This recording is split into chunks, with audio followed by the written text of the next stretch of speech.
Question number 1 दिया गया है, should at the function f R R, R जो है इसकी डोमेन दी गई है और -1 से +1 ओपन ब्रैकेट्स के अंदर, ठीक है, ये इसकी कोडोमेन दी गई है, defined by function f x is equal to x upon 1 plus mod x comma x belongs to R is 1 1 and onto function. तो हमें प्रूव करना है, this is a simple question. तो सबसे पहले हम स्टार्ट करेंगे इस सवाल के अंदर। फंक्शन है हमारे सामने, that is f x is equal to x upon 1 plus mod of x. सबसे पहले आपको मॉड ऑफ एक्स को यहाँ पे ब्रेक करना पड़ेगा। मॉड ऑफ एक्स कैसे ब्रेक होगा, दो पार्ट पे ब्रेक होगा। सबसे पहले x greater than equal to 0 के कंडीशन में, और दूसरा होगा x less than equal to 0 के कंडीशन में। यस और नो? तो बहुत आराम से हम करते हैं। मॉड एक्स ग्रेटर देन 0 मतलब एक्स पॉजिटिव होता है, तो मॉड एक्स की वैल्यू हमारे सामने पॉजिटिव होगी, तो हम यहाँ पर इस मॉड एक्स की जगह पर यहाँ पर प्लस एक्स लगा देंगे।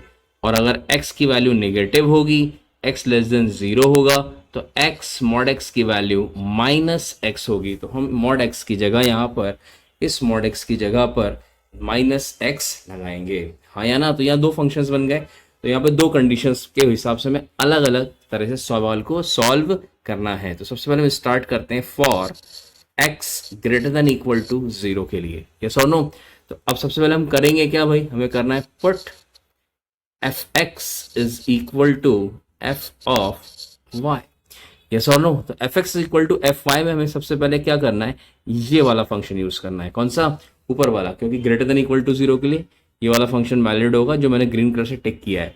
तो सबसे पहले एफ एक्स क्या है, उसके लिए x upon 1 plus x is equal to f y में क्या करना है, एक्स की जगह वाई रख दो भाई, 1x अपॉन 1 प्लस वाई। इसके बाद हमें इस क्रॉस मल्टीप्लाई किया, x into 1 plus y is equal to y into 1 plus x.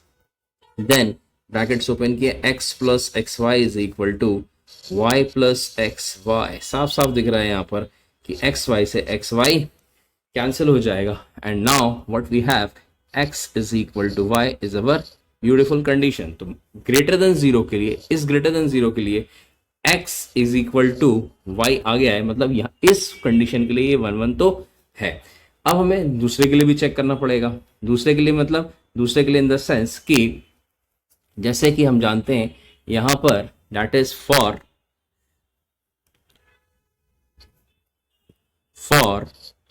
x less than 0। x less than 0 भी क्या करना है भाई, वही करना पड़ेगा, put f x is equal to f of y. इसमें एफ एक्स क्या है भाई, इसमें एफ एक्स जो है हमारे सामने साफ साफ दिख रहा है, ये हमारे सामने इसका एफ एक्स है जो मैंने रेड कलर से टिक किया है एक्स लेस देन 0 के लिए। यस और नो? तो x अपॉन 1 माइनस एक्स आ जाएगा, तो हमें पुट करके लिखेंगे यहाँ पर x upon 1 minus x is equal to y upon 1 minus y. Cross multiply करिए, x into 1 minus y is equal to y into 1 minus x. Brackets open करिए, x माइनस एक्स वाई हो जाएगा और y minus x y हो जाएगा। साफ साफ दिख रहा है कि यहाँ पर एक्स वाई से एक्स वाई कैंसिल हो जाएगा। Now what you have, again you have x is equal to y. तो हमें दोनों कंडीशंस के ऊपर ध्यान से देखिए, इस कंडीशन के ऊपर भी और इस कंडीशन के ऊपर भी, दोनों के ऊपर हमें x इक्वल टू वाई मिल गया है। तो हम ओवरऑल कह सकते हैं कि ये जो फंक्शन है ये 1 1 फंक्शन है। यस और नो? ये 1 1 फंक्शन है। अब दूसरा पार्ट है हमारे सामने कि इसको हमें ऑन टू भी प्रूफ करना है। यस और नो? ऑन टू भी प्रूफ करना है। तो ऑन टू के लिए हमें क्या करना है, अगेन यहाँ पर दो फंक्शन दो पार्ट्स में डिवाइड हो गया है, तो हम इसको 1 बाई 1 प्रूफ करेंगे। जैसे मान लीजिए अगर हम यहाँ पर प्रूफ करें for x greater than equal to 0, सबसे पहले हम करते क्या है, y लिखेंगे, एफ एक्स की जगह y लिख देंगे, क्योंकि रेंज y की वैल्यू होती है या एफ एक्स की वैल्यू होती है, एक ही बात है। क्या फंक्शन है, फंक्शन हम जानते हैं, ये दिया हुआ है x upon this is the function 1x upon 1 plus x. तो हम इसको पुट कर देंगे, यस और नो? इसको हम पुट कर देंगे, x अपॉन 1 प्लस एक्स को पुट करते हैं। अब आप अच्छे से जानते हैं कि यहाँ पर ये जो पार्ट है, ये वाला दिस पार्ट, यस और नो? ये जो पार्ट दिया जा रहा है ये पॉजिटिव है। क्या है भाई, this is what, this part is purely positive. Yes और नो? ये पॉजिटिव है। अब ध्यान से देखिए, अगर आप ध्यान से देखेंगे यहाँ पर कि ये जो हिस्सा है, ये जो पार्ट है, ये x है, ये 1 प्लस एक्स है। पहली चीज तो ये दोनों पॉजिटिव, x पॉजिटिव है, एक्स, अगर एक्स की वैल्यू पॉजिटिव है तो हमेशा याद रखिए x is always less than 1 plus x. अगर एक्स की वैल्यू पॉजिटिव है तो ये हमेशा क्या रहेगा, ये हमेशा क्या रहेगा, दैट इज एक्स हमेशा छोटा रहेगा 1 प्लस एक्स से। तो इसका मतलब क्या हो गया, ऊपर वाला जो हिस्सा है, ऊपर वाला जो हिस्सा है, ये वाला जो पार्ट है ये छोटा है मतलब स्मॉल अपॉन, और नीचे वाला क्या है, बड़ा है मतलब लार्ज। तो यहाँ पर क्या हो गया, स्मॉल अपॉन लार्ज हमेशा क्या होगा, that is always less than 1, that is always less than 1। क्योंकि x की वैल्यू ऑल रियल नंबर्स नहीं है, ध्यान से देखिए, अगर ऑल रियल नंबर्स नहीं है, x की वैल्यू जो स्टार्ट हो रही है वो 0 से स्टार्ट हो रही है और इन्फिनिटी तक जा रही है। तो 0 से अगर हम यहाँ पर 0 पुट करेंगे इस f y is equal to x upon 1 plus x में, तो इसकी जो स्मॉलेस्ट वैल्यू आएगी दैट विल बी 0। क्या आ जाएगी इसकी स्मॉलेस्ट वैल्यू, इसकी स्मॉलेस्ट वैल्यू 0 आएगी। और हाईएस्ट वैल्यू क्या आएगी, इसकी 1 से ज़्यादा हो नहीं सकती, 0 से छोटा हो नहीं सकता। तो हम आराम से कह सकते हैं, कंक्लूड कर सकते हैं कि इस पर्टिकुलर के लिए यहाँ पर जो रेंज आएगी हमारे सामने दैट विल बी 0 से लेकर 1 तक रहेगी। आया ना। इसके बाद मान लीजिए अगर हम x लेस देन 0 की बात करें, मतलब x नेगेटिव की बात करें, तो उसके लिए फंक्शन क्या था, x अपॉन, ध्यान से देख लीजिए ऊपर आके, ऊपर ये हमारा फंक्शन दिया गया है क्या, x अपॉन 1 माइनस एक्स दिया गया है। तो हम इसको उठा के यहाँ पुट कर देते हैं, इसकी वैल्यू हम निकाल लेते हैं। तो यहाँ पर हो जाएगा क्या भाई, that is what, x upon 1 minus x, sorry 1 minus x. अब ध्यान से देखिए, ये जो पार्ट दिया जा रहा है हमें, दिस पार्ट कौन सा भाई, ये वाला पार्ट, इसका मतलब है ये है नेगेटिव। आया ना, ये नेगेटिव है। जब ये नेगेटिव है तो ध्यान से देखिए, तो अगर ये नेगेटिव है तो 1 माइनस एक्स का जो पार्ट है, 1 माइनस एक्स क्या हो जाएगा, ध्यान से देखिए, 1 minus x will be positive. ठीक है कि नहीं है, 1 minus x will be positive. या आप एक काम करिए, एक्स से छोटी दुनिया की कोई भी वैल्यू उठा लीजिए, एक्स से छोटी वैल्यू दुनिया की कोई वैल्यू उठा लीजिए। चलिए -1 उठाते हैं, तो -1 अपॉन 1 -1 है, ये माइनस माइनस प्लस 1 हो गया। ठीक है, तो ये कहता हो गया -1/2। ध्यान से देखिएगा वैल्यू, मैंने -2 ले लीजिए, एक्स की वैल्यू -2 पुट कर रहा हूं, तो -2 हो गया अपॉन 1 + 2 -2/3। -100 ले लीजिए, -100 अपॉन 1 माइनस माइनस प्लस 100, तो ये हो गया -100 अपॉन 101। ध्यान से देखिए, इसकी जो वैल्यू आ रही है, ये वैल्यू, ये सारी वैल्यू जो है वो -1 से बड़ी वैल्यूज हैं। क्या है, -1 से बड़ी वैल्यूज है। तो हम इसको बहुत आराम से कह सकते हैं कि जो इस पर्टिकुलर x लेस देन 0 के अंदर जो रेंज आ रहा है इसका, वो -1 से लेकर 0 के बीच में आ रहा है। यस और नो, -1 से लेकर 0 के बीच में आ रहा है। और ओवरऑल रेंज अगर हम कहेंगे, कौन सा भाई, ये वाला, this part and this part, ये दोनों जो ब्लू कलर के मैंने ब्रैकेट्स, इनको ओवरऑल अगर हम मर्ज करके लिखेंगे, अगर हम मर्ज करेंगे तो यहां पर क्या हो जाएगा, जो फाइनल रेंज आ जाएगा, फाइनल रेंज आएगा वो आ जाएगा -1 से +1, जो कि किसके बराबर है हमारे सामने, इसके कोडोमेन के बराबर दिया जा रहा है। हाँ या ना, इसके कोडोमेन के बराबर दिया जा रहा है। तो जब कोडोमेन और रेंज दोनों एक दूसरे के बराबर आ जाएंगे तो हम कह सकते हैं कि ये फंक्शन क्या हो जाएगा, ऑन टू फंक्शन हो जाएगा। तो this is a very simple question. तो फाइनली हमारे सामने जो आंसर निकल कर आ रहा है वो ये निकल कर आ रहा है कि 1 भी है, यस और no, and onto function भी है, and that is what is our beautiful answer. तो ये हमारे सामने क्वेश्चन नंबर 1 का पूरा सोल्यूशन है, जो कि आप बहुत ध्यान से देख सकते हैं, मैंने बहुत अच्छे समझाया हुआ है। नेक्स्ट क्वेश्चन देख लेते हैं, नेक्स्ट पार्ट है हमारे सामने। Next question is, show that the function f(r) given by fx is equal to x³ is injective. This is a very basic question. Injective का मतलब सबसे पहले समझ लेते हैं। इंजेक्टिव का मीनिंग क्या होता है? इंजेक्टिव का मीनिंग होता है 1 1। तो हमको प्रूफ करना है कि ये फंक्शन 1 1 है। ठीक है, सबसे पहली चीज, fx is equal to x³ एक पॉलिनोमियल फंक्शन है। यस और नो, कौन सा फंक्शन है? पॉलिनोमियल फंक्शन है। Because this is a polynomial function, तो इसका जो डोमेन होगा खुद का वो भी R होगा, जो कि हमारा गिवन डोमेन से क्या कर गया है? मैच कर गया है। अब कोई चिंता नहीं है। अब आपको 1 1 चेक करने का हम सब मेथड जानते हैं कि 1 1 चेक करने में होता क्या है। पुट कर देंगे fx is equal to f of y. ऐसे हमने एक्सरसाइज में, मेन एक्सरसाइज में इसकी बहुत सारे सवाल किए हुए। तो f x equal to f y कितना हो गया भाई, that is x cube is equal to y cube. तो x cube is equal to y cube है, कोई दिक्कत नहीं है यहाँ पर। क्यूब है, जब भी ऑड पावर होती है उसको आप डायरेक्टली कैंसिल कर सकते हैं, ठीक है। तो यहाँ हो जाएगा x is equal to y. जैसे ये x is equal to y आ गया, हम कह सकते हैं कि ये 1 1 है या इंजेक्टिव फंक्शन है, जैसा कि उसने हमसे प्रूफ करने के लिए कहा है। तो this is a very simple question, याद रखिए आसान सवाल है। नेक्स्ट क्वेश्चन देखते हैं, question number 3, without wasting our time. Next सवाल है, given a non empty set x है, ठीक है, पी एक्स उसका पावर सेट दिया गया है, ठीक है।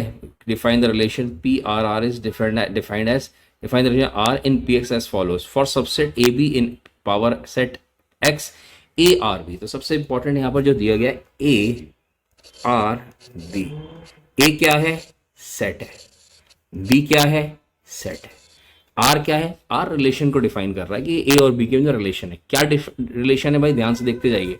वो कह रहा है रिलेशन कुछ ऐसी कि A is a subset of B, this is a sign of subset, ठीक है। A is a subset of B, कह रहा है इज आर, जो ये रिलेशन बना रहा है ए और बी के साथ में, क्या is R an equivalence relation, क्या ये इक्विवेलेंस रिलेशन है on power set P X. P X मतलब पावर सेट है, एंड जस्टिफाई योर आंसर, अपने आंसर को आप जस्टिफाई करें। This is a very simple question. ये जो पार्ट दिया है, जो मैंने यहाँ पर लिखा है ब्लू कलर से, ये गिवन है। Now we are going, I am going to solve this question. देखो ध्यान से, सबसे पहले रिफ्लेक्सिव होता है, सिमेट्रिक होता है, और लास्ट में ट्रांजिटिव होता है।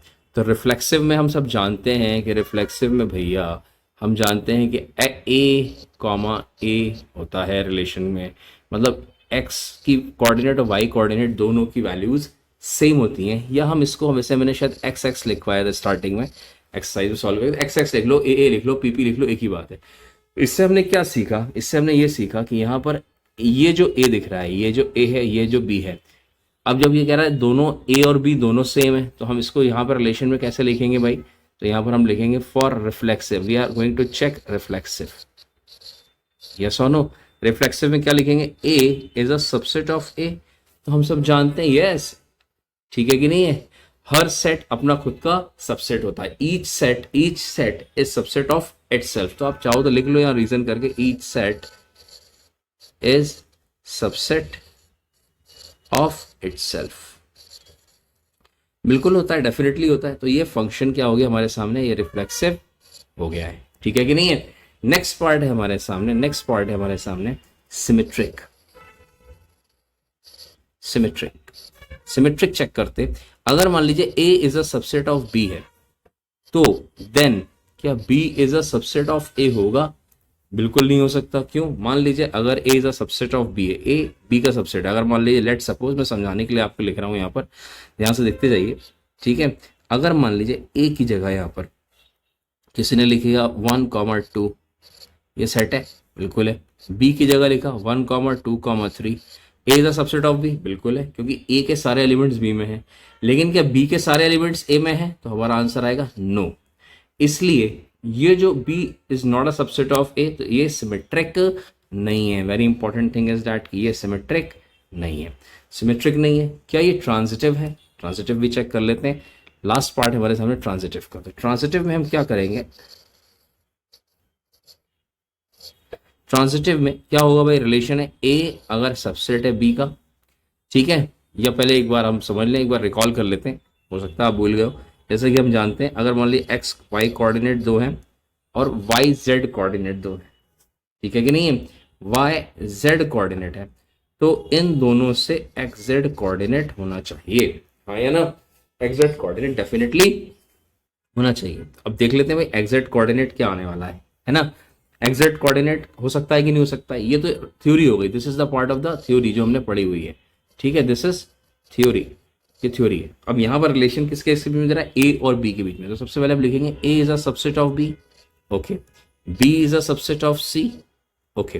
देन क्या A is a subset of C हो सकता है, ठीक है कि नहीं, A is a subset of C हो सकता है, ये ट्रू है या फॉल्स है, दोनों में से एक पे आपको इसको टिक करना पड़ेगा। अब ध्यान से देखो, अगर मान लीजिए हमारे सामने ये जो है, ये जो पार्ट है, ये 1 2 है, ये 1 2 3 है, ठीक है, ये भी 1 2 3 है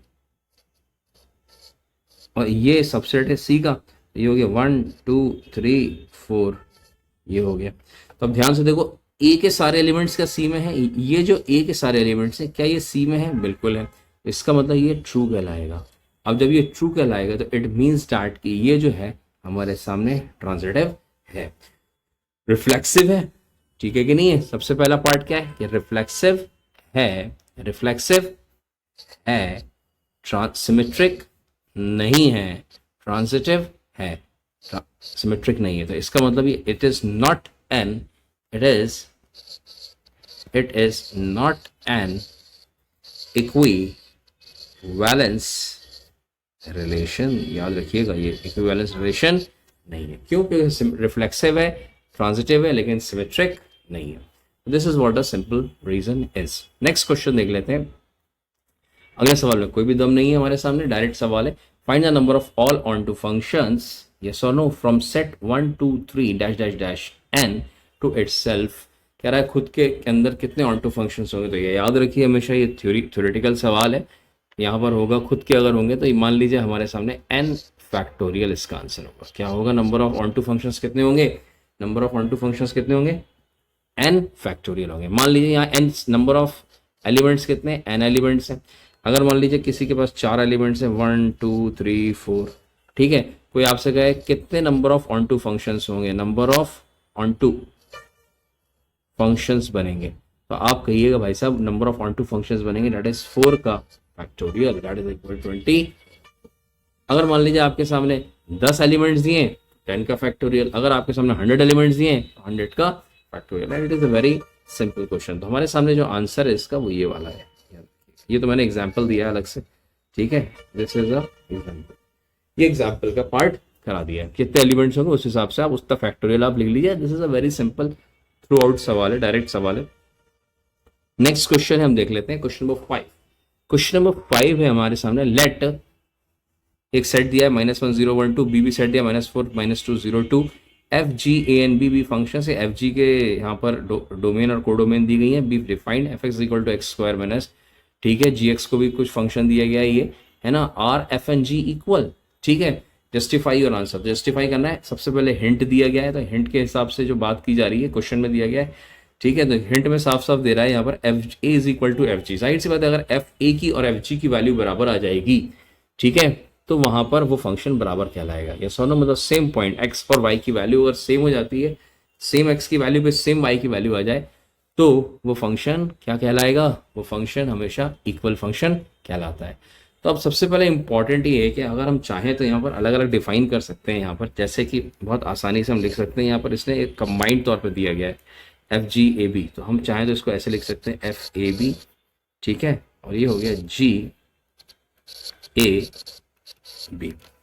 यस और नो। सबसे पहले हम एफ ऑफ ए के नंबर्स कौन कौन से? -1 0 1 एंड 2, ठीक है। तो हम सबसे पहले एफ ऑफ -1 पुट करते हैं। किसमें पुट करते हैं? चलो एक काम करें, पहले फंक्शन भी लिख लें लगे हाथ। तो सबसे पहले फंक्शन लिख लो, f x is equal to x square minus x में पुट करेंगे। सबसे पहले -1 पुट करेंगे, तो -1 का स्क्वायर माइनस ऑफ -1, तो ये हो गया 1 + 1 दैट इज इक्वल टू 2, सही है। एफ ऑफ 0 पुट किया तो ये तो 0 ही आ जाएगा। एफ ऑफ 1 पुट किया तो ये हो गया 1 square -1 that is 0। F of 2 put किया that is 2 square -2 4 4 -2 is 2।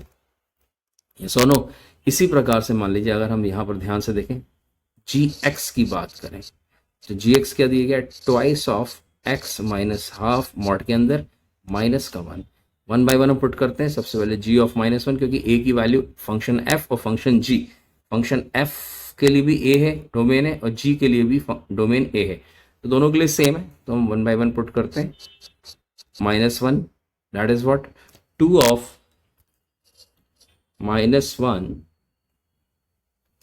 Mod के अंदर -1 माइनस हाफ, इसको सॉल्व करिए आप। -हाफ आ जाएगा -3/2, 2 से 2 कैंसिल हो गया, मॉड की वजह से प्लस हो गया, 3 - 1 दैट इज 2 आ जाएगा। इसको सॉल्व करो, 2 आ जाएगा आराम से।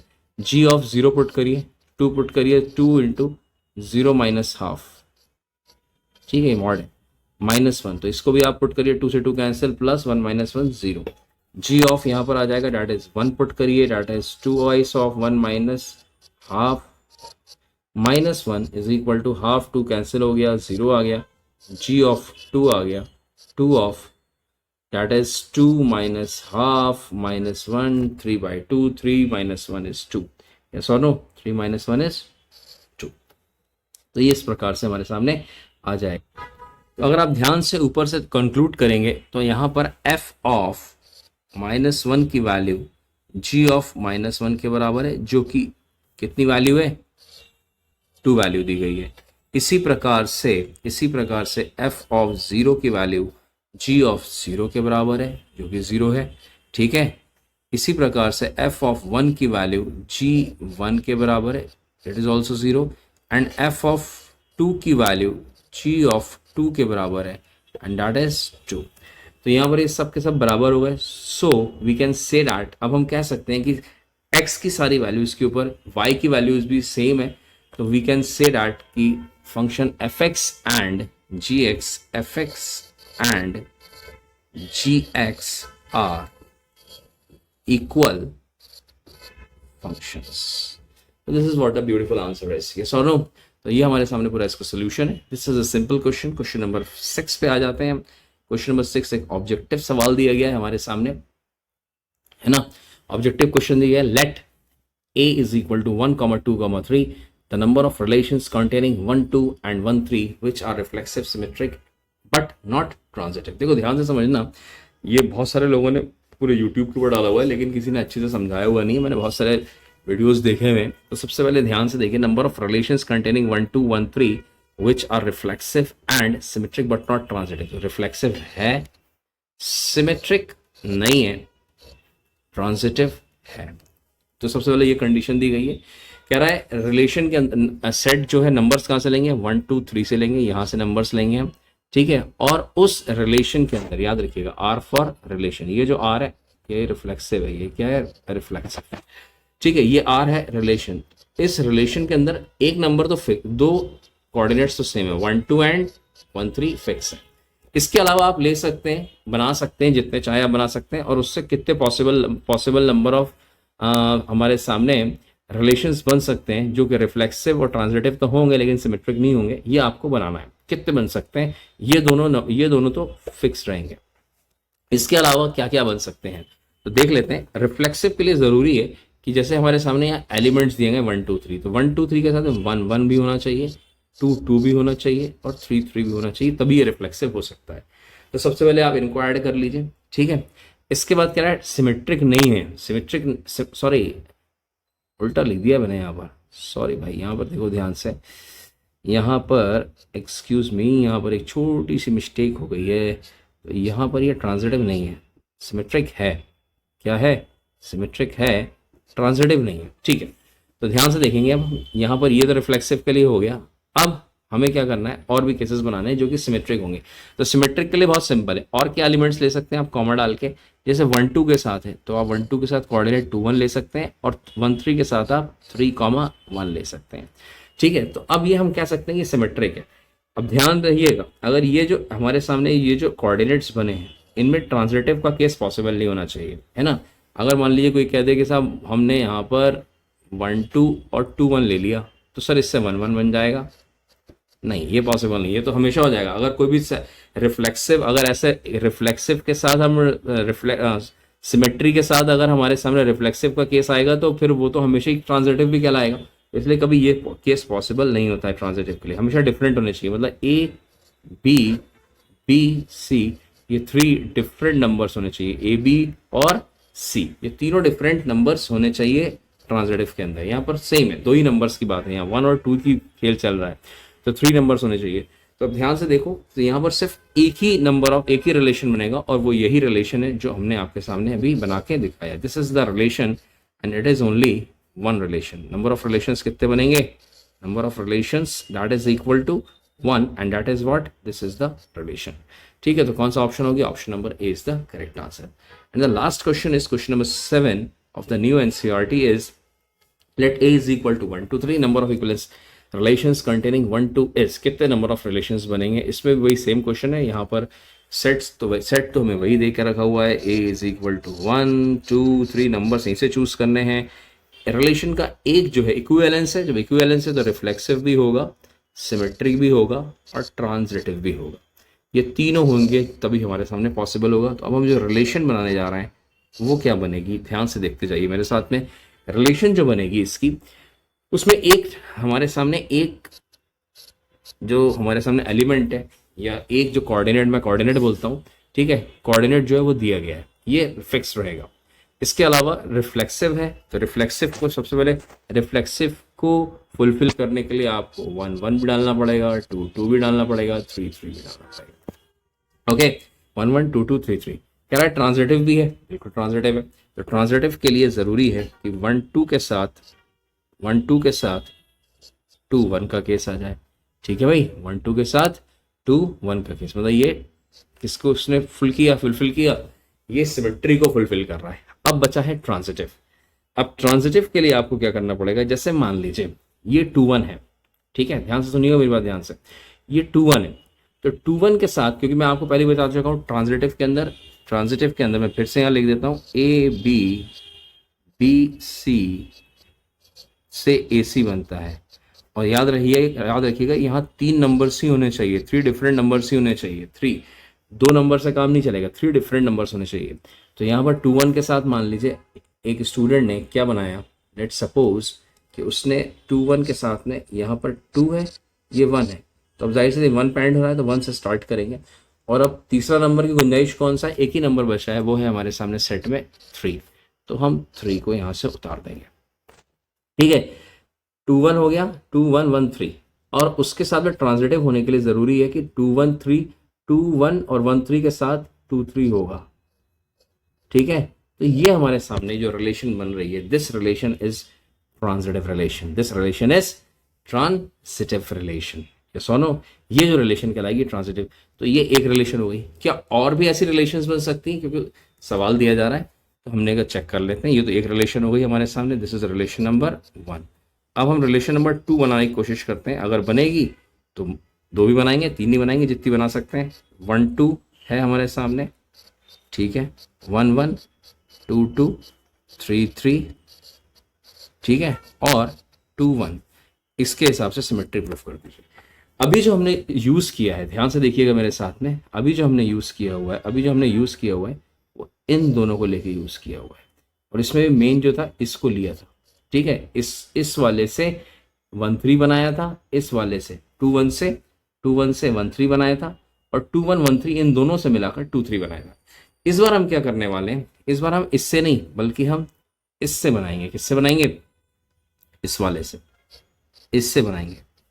तो अब ध्यान से देखिए, 1 2 के साथ में क्या डालें, 1 2 के साथ में अगर ये A और ये B है, ये A ये B है, तो अब B कौन हो गया, ये B, और यहाँ पर एक C आएगा, तो B तो 2 हो जाएगा, ये B 2, तो यहाँ पे 2, ठीक है, और C क्या हो जाएगा, जाहिर से 1 2 हो गया तो 3 आ जाएगा। अब ध्यान से देखो मेरे सामने, 1 2 2 3, 1 2 2 3 के साथ कौन सा रिलेशन बनना चाहिए, तीसरा कोऑर्डिनेट आएगा 1 3 आएगा, तो ये होगा। तो यहाँ पर हमारे सामने कितने रिलेशंस बन जाएंगे, हमारे सामने we have 3 relations, sorry we have 2 relations. This is relation number 1, relation number 2। इसके अलावा आप रिलेशन नहीं बना पाएंगे, आप चेक कर लीजिए, यही मैक्सिमम नंबर ऑफ रिलेशंस बन सकते हैं इसमें। ये सोनो आंसर हो जाएगा B option, that is answer number 2। ठीक है, अगर आपको अच्छा लगे तो प्लीज सब्सक्राइब करिए, लाइक करिए, शेयर करिए, क्योंकि ये नई एनसीईआरटी के बेस पर है और काफ़ी उससे आपके सामने अच्छे से एक्सप्लेन किया हुआ है। पूरी एक्सरसाइज, क्वेश्चन 1 2 3 4 5 6 7 इंपॉर्टेंट एक्सरसाइज होती है, याद रखिएगा हमेशा। मिसलेनियस एक्सरसाइज जब भी होती है वो हमेशा इंपॉर्टेंट रहती है। तो प्लीज़ सब्सक्राइब करिए, लाइक करिए, and goodbye. Next chapter में मिलते हैं।